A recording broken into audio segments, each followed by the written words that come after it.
Well, guys, a few months ago when I decided to kind of put an end to my channel, I did say that I wasn't just going to disappear entirely. So this is me not disappearing entirely. I have a really cool new project back here that I thought that you guys might dig. Now, this video is not really going to have any production quality. I'm shooting it on my iPhone. It's going to be very basic, very easy for me to make, but I thought that every once in a while I could make a video showing you guys maybe what I'm working on or some kind of cool hardware or project. And that might be kind of a nice middle ground for me to still make some content, to still kind of be relevant in the tech scene, but not really be on the grind. So this is my new personal rig. Let's check it out. So first of all, sorry for the very messy situation we got going on here. As some of you guys might know, as I've mentioned on Twitter, I am currently in the middle of completely remodeling my basement. We're getting new floors, new paint on the walls and stuff like that. My desk is just completely pulled away and everything out down here is just kind of chaos. I got boxes and shelving and stuff everywhere. Anyway, so this is what I just built, and I built it on the box of the NV7 because I don't have a proper workspace right now, but I still think it came out pretty good. So yes, this is a Phanteks NV7. This is the case that I settled on after quite a bit of thought into a case that would be a nice feature piece for a new desk setup for me. I didn't necessarily want to be too big, or I didn't want it to be too big, but the NV7 is kind of a big boy. I wanted something that was a little bit different than the standard rectangle that you guys might see. And while the NV7 is a rectangle, it does have some very unique features to it that make it stand out a little bit from all of like the O11 dynamic clones. So this is my first time building in this case, and I was struck by how much room was actually inside. The motherboard fits down all the way at the bottom section. We have this entire top half here with really nothing to do. The power supply sits behind that little piece right there. And as a result, I had this entire blank section where I stuck a very large screen. Now I'm using this as a system info panel, and I wanted it to be different from the standard AIDA64 setup that you guys probably are familiar with.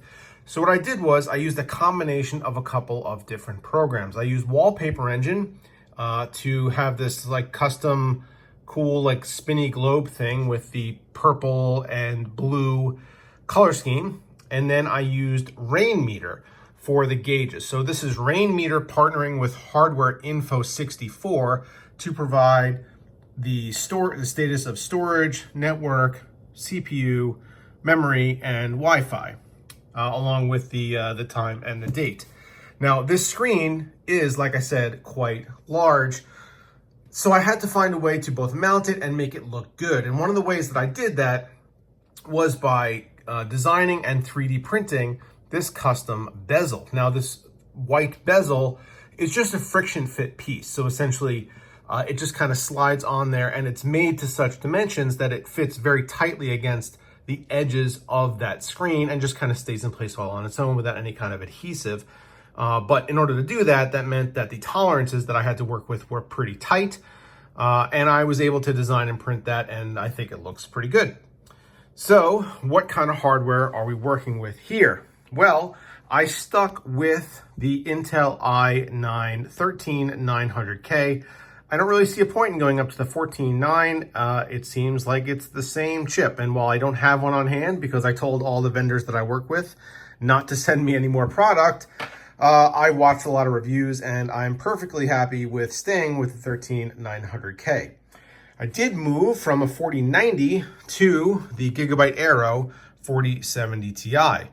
The reason I did that is because I used to need the massive amount of VRAM to edit videos, and I'm not really doing that anymore. So the 4070 Ti is more than capable of handling my daily tasks. Additionally, most of the gaming that I do now is no longer on this system. The gaming that I do is really just kind of mostly on my racing simulator, and I have a separate PC for that with an RTX 4090 in it. So aesthetically, the Gigabyte Aero 4070 Ti looks pretty stellar in this white build, and it draws less power than the 4090. So I think that this is the right choice here. It's mounted here on the Phanteks Premium vertical GPU mount, and you can see that it is actually angled.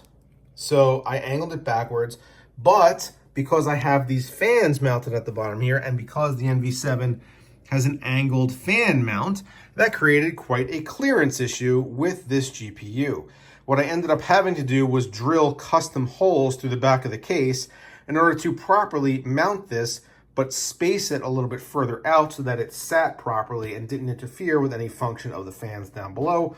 Regardless, got it mounted nice and solid, and I think this looks pretty spectacular. All the fans in here are Phanteks fans.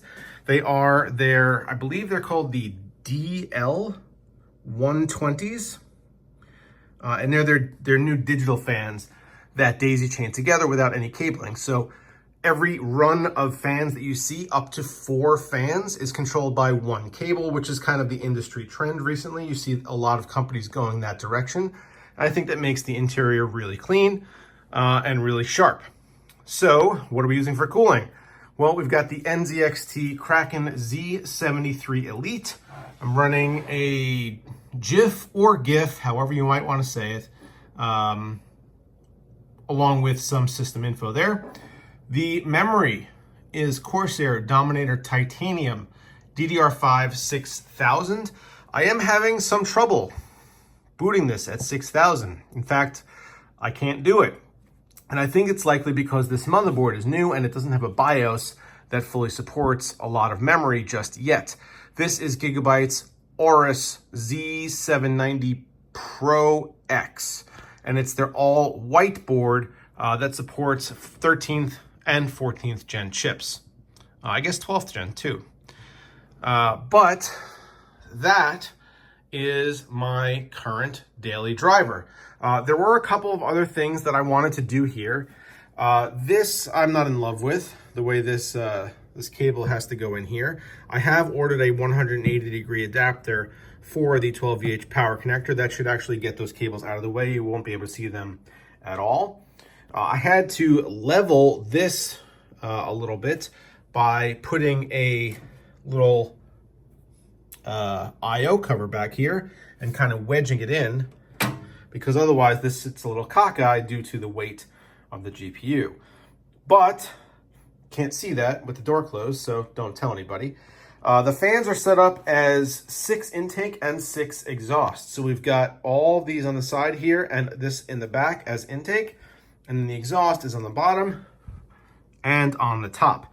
All of the fans are hardware controlled for lighting through the NV7's hardware control buttons that are right up here. So everything's wired back to the NV7's LED controller. Spinning this around just a little bit, you can kind of get an idea of what I mean by the bottom of the NV7 is angled. I think that's pretty cool looking. And then you have the tilt on the GPU showing how it sits. So I have this connected to my primary monitor right now, and this as a secondary display. The secondary display is actually plugged in directly to the motherboard. So the GPU is not shouldering the burden of processing display outputs for 2 different devices. This actually comes off of the iGPU. So that makes things a little bit cleaner. And then it does function as a full secondary display if I want to use it for, something other than system info as is. So I guess that's really it. I wasn't going to get too in depth with this, but I wanted to show you guys how this came out because honestly, I'm pretty proud of it. It's one of my favorite systems I've ever built. And this is what's going to be sitting on my desk for a little bit. So I guess that's it, guys. Thank you so much for watching. I hope this was at least something interesting, maybe a little bit of a distraction for you for a few minutes. I hope people still kind of care what I think or what I have to say. But if not, I think I'll survive. But yeah, really cool system. And I guess that's it. Thanks for watching, guys.